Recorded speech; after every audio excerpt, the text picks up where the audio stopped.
Qu'est-ce que c'est être initié? C'est être instruit dans les mystères de la vie.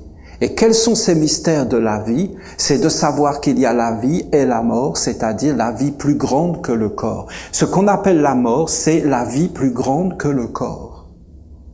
Si la mort fait peur, c'est normal, c'est parce que nous ne vivons que pour le corps. Alors, ça fait peur. Parce que nous ne savons pas qu'il y a une vie plus grande. Mais le sens de la vie sur la terre, c'est de perdre le corps. C'est pour ça qu'on est sur la terre. La finalité, le but de vivre sur la terre, c'est la mort, c'est de perdre le corps. Et celui qui est éveillé peut le faire avant, doit mourir avant de mourir.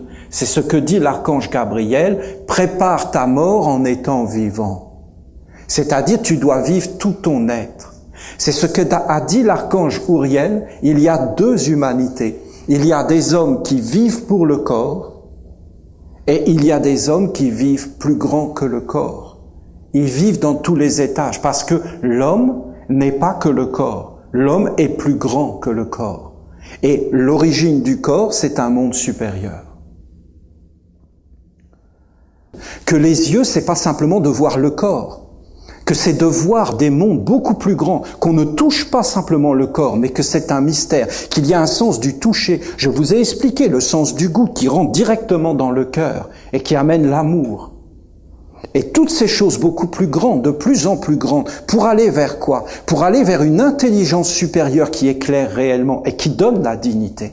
Parce que c'est une lumière à l'intérieur de compréhension de l'autre.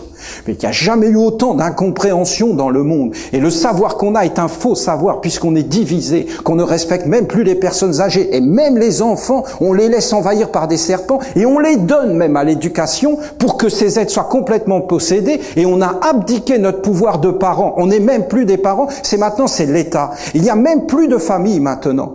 Parce qu'il y a eu un État qui a été là, et cet État, en fin de compte, a dit, voilà, vous détruirez les familles parce que les familles rendent l'État faible. Plus les êtres seront faibles dans leur famille, dans leur communauté, plus l'État sera puissant et les prendra en charge. Mais c'est du communisme pur. Un État tout puissant qui gère tout, qui gère la vieillesse, qui gère l'éducation, qui gère tout, et les parents sont complètement dépossédés. Et plus personne ne le voit là. Il y a là l'ennemi qui est à nos portes, et les hommes sont là en train de chanter, de danser.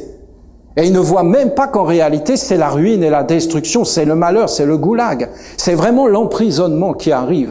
Il n'y a plus le Christ là-dedans. Mais où est le Christ? Dans des hosties, mais hosties.